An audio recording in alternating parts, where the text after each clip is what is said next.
The smell hits you first when you walk into a busy independent shop.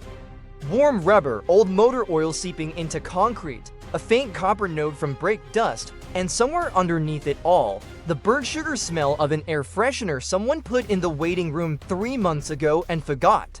The fluorescent lights buzz, a radio plays classic rock turned low, and on the counter, on a clipboard or a tablet, is the number that will determine whether you drive home feeling fair or feeling fleeced. Service chain data and consumer advocacy investigations across the last several years suggest that, in many cases, drivers are paying roughly 40% more than they should on routine mechanical work. 40% on a $1,000 repair, that is $400 that did not need to leave your account. That number is not random. It is the average gap across many shops surveyed by various consumer protection groups between what a fair shop quotes for a given repair and what the higher end of the local market quotes for the same job, on the same vehicle, with the same parts. Both quotes are technically legal. Both quotes will fix the car. Only one of them respects your wallet. The trick is knowing which 7 tells separate the fair quote from the inflated one before you sign. So let me walk you through them. The first tell is the diagnostic fee shuffle. A fair shop will charge a diagnostic fee, often somewhere between $80 and $140, to actually find out what is wrong with your car. They will then, in many cases, credit that diagnostic fee toward the repair if you authorize the work. That is normal, that is fair. The overcharging shop, by contrast, does one of 2 things. Either they quote you a repair without ever charging a diagnostic, which means the so-called diagnosis was a guess based on the symptom you described in the parking lot and the parts on the quote are speculative. Or they charge you the diagnostic fee, refuse to credit it, and then refuse to tell you what specifically was tested and what specifically was found.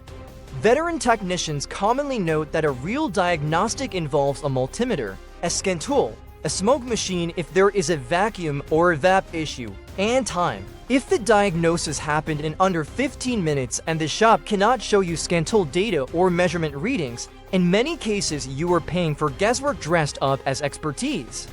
Picture Renee Castile, a 47-year-old elementary school principal in Baton Rouge, who pulled into a chain shop because her sedan had a rough idle on cold mornings. The advisor walked back to the bay, returned in 11 minutes, and quoted $1,200 for a complete throttle body and idle air control replacement. Renee, who knows nothing about engines but knows a lot about how short certainty can be when it is false, asked one question. She asked what specific test had been performed to identify the throttle body as the cause. The advisor said the technician was confident.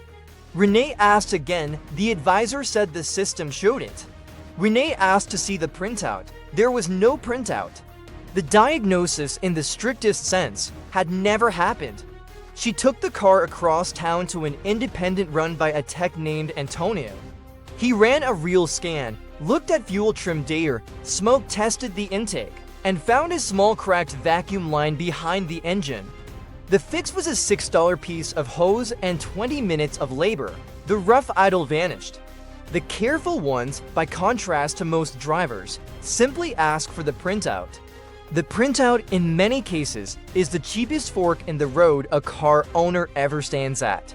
The mechanical decode of the diagnostic shuffle is worth slowing down for. A modern vehicle, when a fault occurs, stores a diagnostic trouble code in the powertrain control module. The code points to a system, not a part.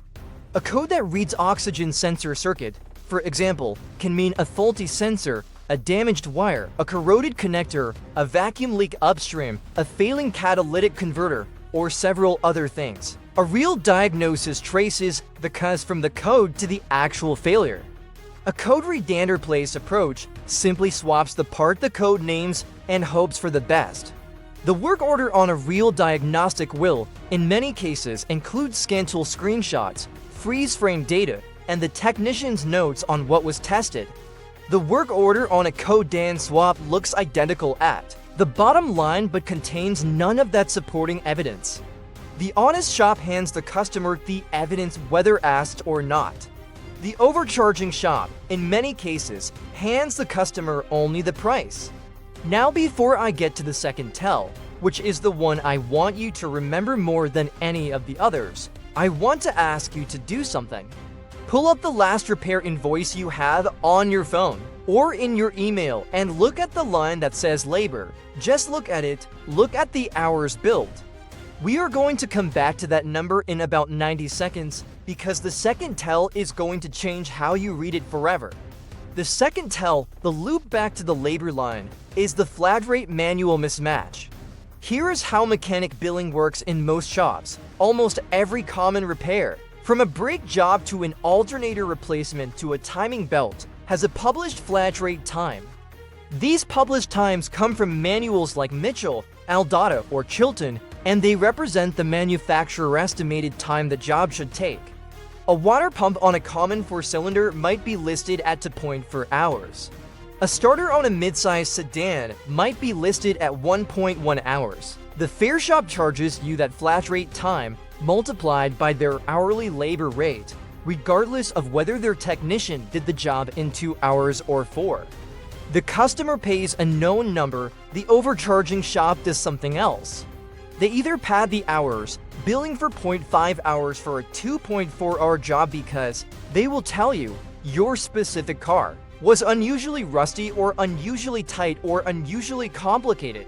Or they bill multiple jobs as if each one were a standalone visit, charging full labor for every line even when the labor overlaps significantly. Pull out a free flat rate lookup, which is available on many online tools and apps. Plug in your vehicle and the repair, and compare the listed time to what is on your invoice. If the invoice hours are more than 30% above the published flat rate, in many cases you have just found the source of the 40% overcharge. That single comparison, on that single line, is the most powerful piece of leverage any car owner has. Most drivers never make it. Consider Marcus Aurelius Knox, a 53-year-old structural engineer in Cleveland, who brought his pickup in for a serpentine belt and tensioner replacement. The quote came back at $480.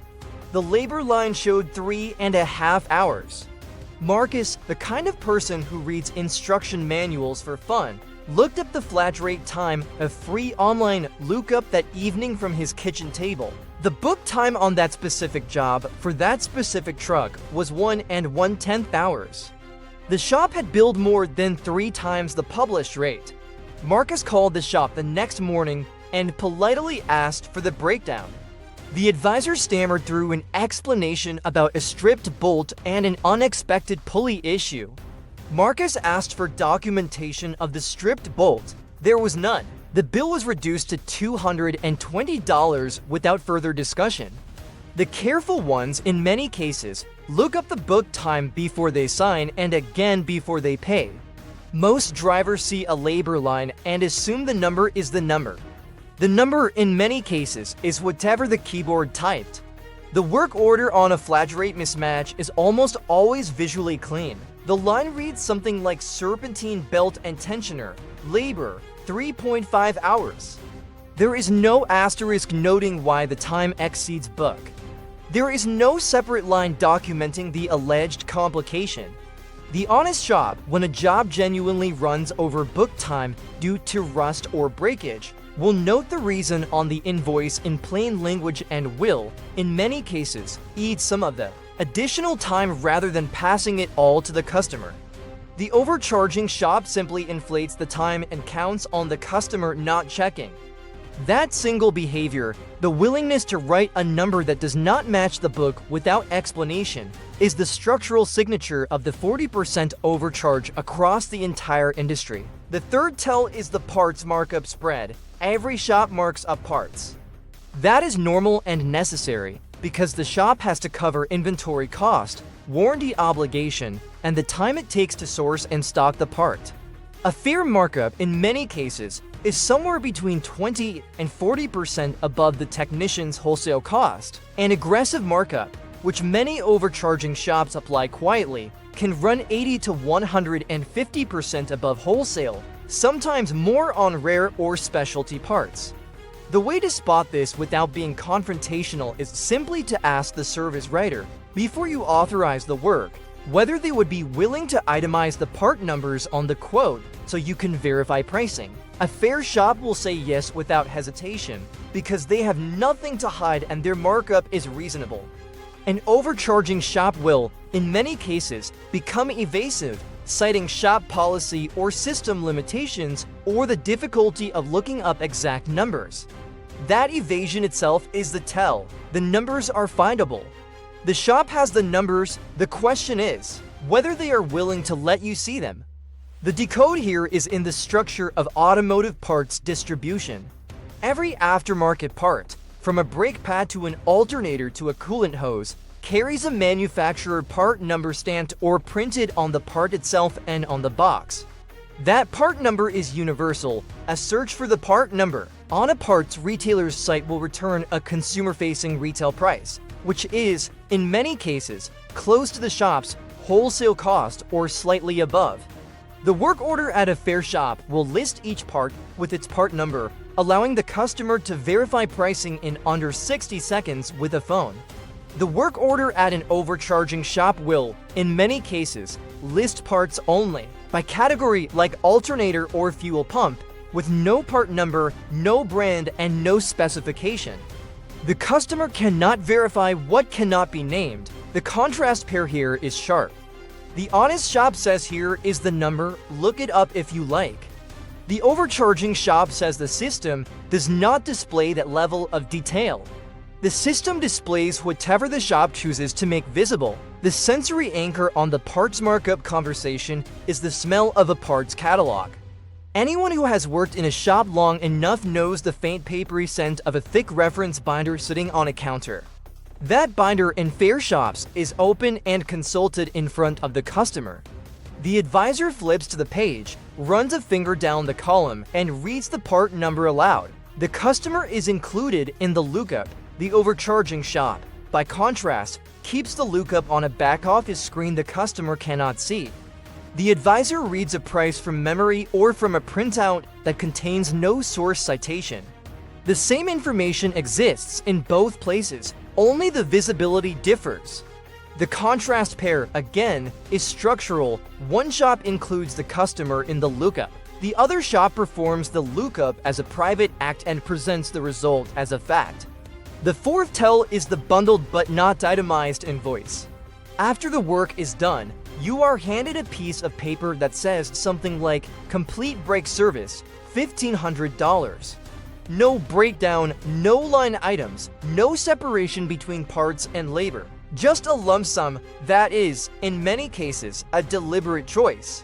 A fair shop, even on a complex job, will hand you an invoice that breaks out each part with its individual price, each labor operation with its individual time, and each subtotal clearly. The lump sum invoice is, in many cases, designed to prevent exactly the kind of analysis we are doing right now in this script. If you cannot see what each piece cost, you cannot calculate whether you were charged fairly for each piece. Veteran service writers commonly note that any shop that refuses to provide an itemized invoice on request is, in many cases, hiding something specific about how the total was constructed. Let me tell you about Renata. She runs a small bakery and drives a 6-year-old SUV. She brought it into a well-known chain because the check engine light came on. The shop ran a quick scan, found a code for a faulty oxygen sensor, and quoted her $780 to replace it. She paid. The light came back on 3 weeks later. She brought it to an independent shop run by a tech named Hollis. Hollis hooked up a proper scan tool, looked at the freeze frame data, ran a fuel trim test, and discovered the oxygen sensor was fine. The real issue was a small vacuum leak from a cracked intake hose. Replacement hose, $28. Labor, $60. Total, $88. Renata had been charged $780 for a part that did not need replacing and a diagnosis that had never happened. The first shop did not lie outright. They just told her what the code said, replaced what the code pointed at, and moved on. Hollis took the time to find out why the code was there. That difference, the difference between reading a code and actually diagnosing a problem, accounts for a huge percentage of the 40% overcharge phenomenon across the industry. The honest shop equivalent on bundled invoices is something many independent operators have practiced for decades. The invoice is broken into clear sections, parts list with part numbers and individual prices, labor list with operation descriptions and book time hours, subtotals for each section, tax, final total. The customer can read every line in under 2 minutes. The overcharging shop equivalent, the lump sum bundle, was a deliberate response to the rise of consumer research. When parts pricing became easily verifiable on a phone, some shops simply stopped naming parts. When labor rates became checkable against published flat rate manuals, some shops simply stopped listing labor as a separate line. The bundle is, in many cases, the architectural response to a customer who knows how to read an invoice. The fix, also architectural, is to refuse to authorize work until the itemization is in writing. The fifth tell is the urgency manufactured. A fair shop will tell you what is wrong, explain the consequences of waiting, and let you make an informed decision on your own timeline. An overcharging shop will, in many cases, manufacture urgency that does not match reality. Your car is unsafe to drive home. Your engine could fail tomorrow. Your transmission is about to go. These statements, in many cases, are presented without supporting evidence and without a clear explanation of what specifically would cause the predicted failure. Real urgency exists. A leaking brake line is urgent. A failing wheel bearing on a highway-driven vehicle is urgent. A small oil seep that has been there for 6 months and is not affecting the oil level is not urgent. Veteran mechanics commonly note that if a shop is pressuring you to authorize work immediately without giving you the option to take the vehicle elsewhere for a second opinion, that pressure itself is, in many cases, a tell. A fair shop welcomes second opinions because a fair shop knows their quote will hold up against scrutiny. Think about Daphne Olabisi, a 31-year-old emergency room nurse in Atlanta who brought her commuter car in for a routine state inspection. The shop passed the inspection but presented her with a recommendation that said the rear control arm bushings were cracked and that the vehicle was, in the advisor's exact words, unsafe to drive at highway speed. The quote was $960. Daphne, who drives a long commute every day, felt the cold knot of fear that the advisor was trained to produce. She paid for the inspection only, drove home cautiously, and called a family friend who is a retired master technician. He drove over the following weekend, looked at the bushings, and confirmed they had minor surface cracking that is normal on a vehicle of that age and mileage. The bushings had years of safe service left in them. The vehicle was not unsafe at any speed. The $900 quote had been built on a sentence designed to produce fear, not on a measurement that warranted action. The careful ones, in many cases, get a second pair of eyes before authorizing any urgent-sounding work.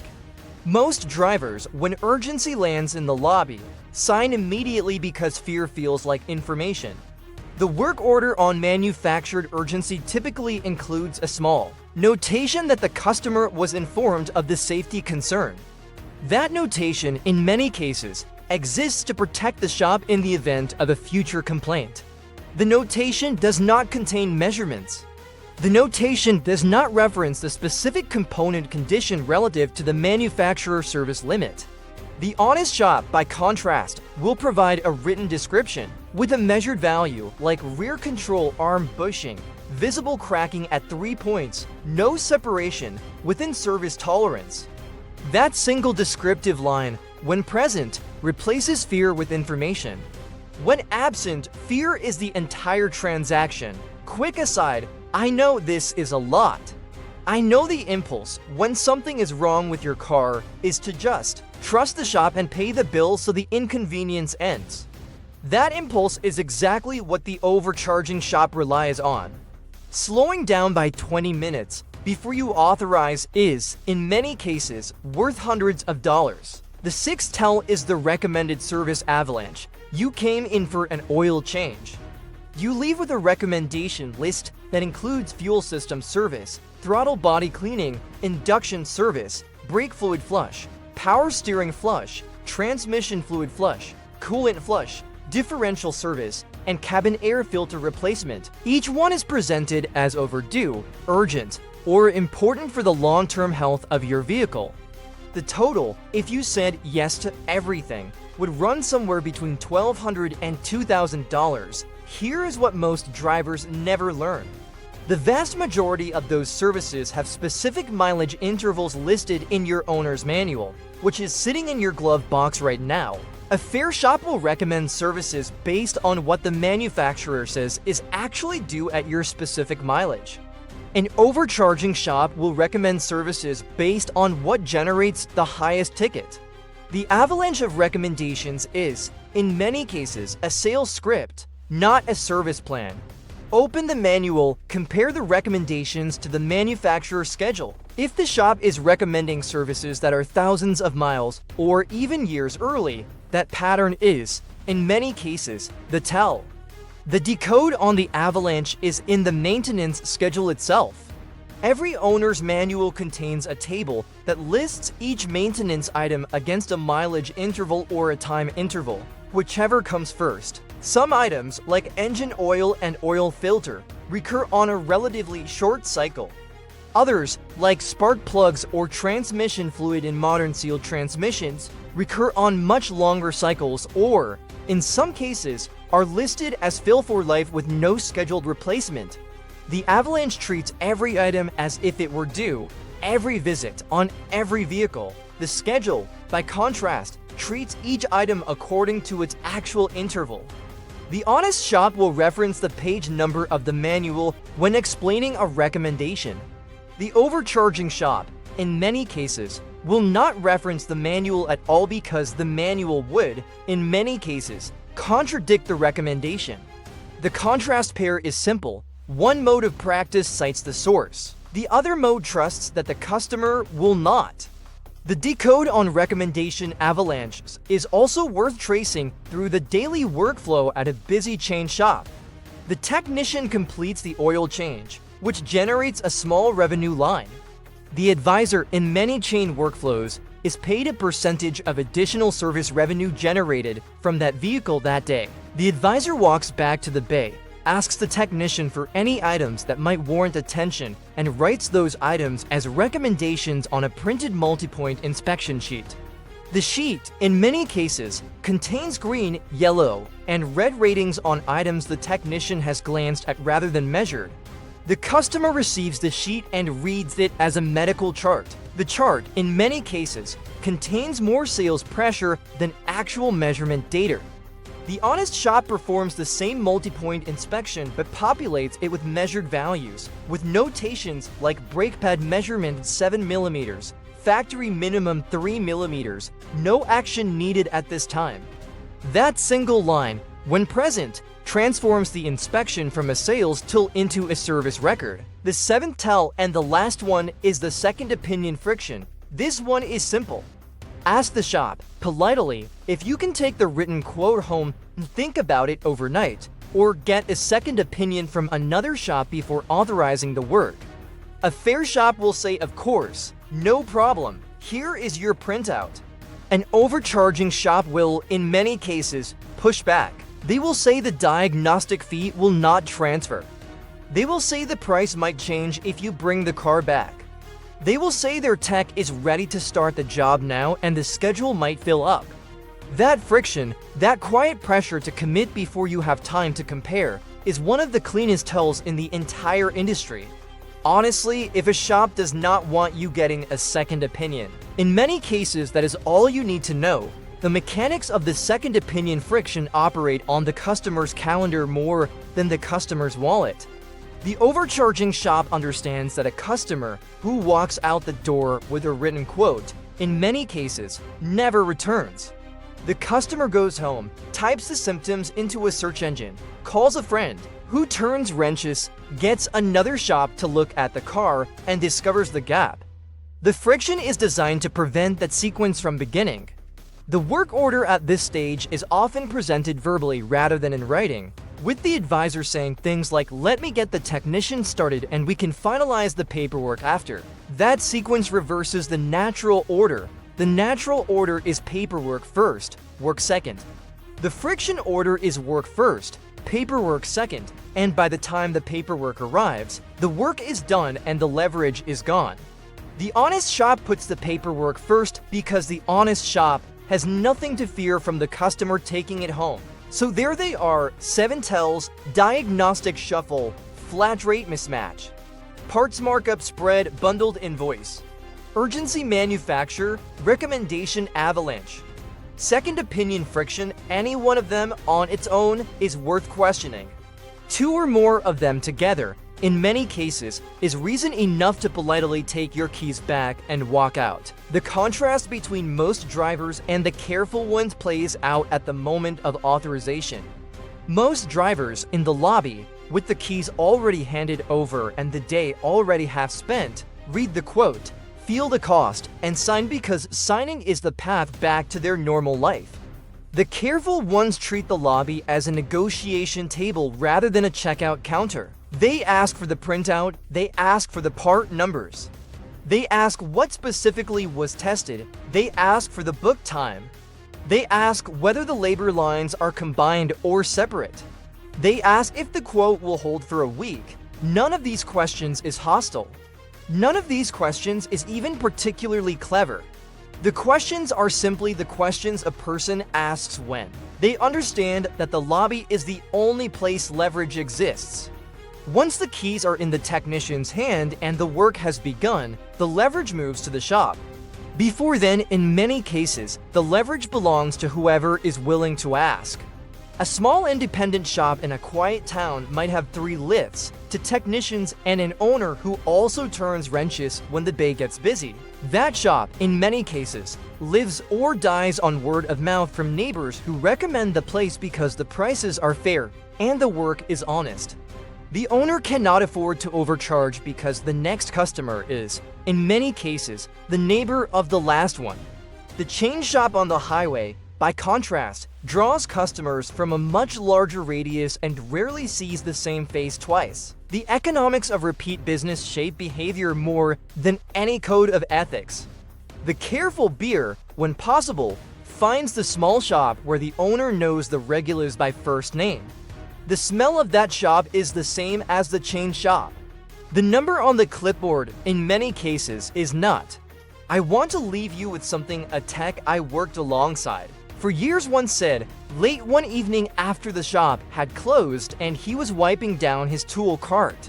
He had been turning wrenches for 30-something years at that point, and he had watched the industry shift in ways he did not love. He told me, "Look, most mechanics in this business are honest. Most of us got into this because we like fixing things, and we like the look on a customer's face when their car runs right again. The problem is not the technicians. The problem is the shops that have figured out how to use technicians as cover for the billing model." He paused, took a sip of coffee that had gone cold an hour earlier, and said the quiet part out loud. He said the customer who asks one careful question, just one, almost never gets overcharged. Because the moment the shop knows you are paying attention, the conversation changes. The numbers come down, the recommendations get shorter. The invoice gets itemized, everything tightens up. Not because the shop suddenly became more ethical, because the shop suddenly understood that you were a customer who would notice. That is what every one of these 7 tells is really for, not to catch the shop. To let the shop know, quietly and respectfully, that you are paying attention. In many cases, that single signal is enough to close the 40% gap. No argument, no confrontation, just attention. Bring it with you the next time you walk into a shop. The smell of warm rubber and old motor oil will be exactly the same. The number on the clipboard, in many cases, will not.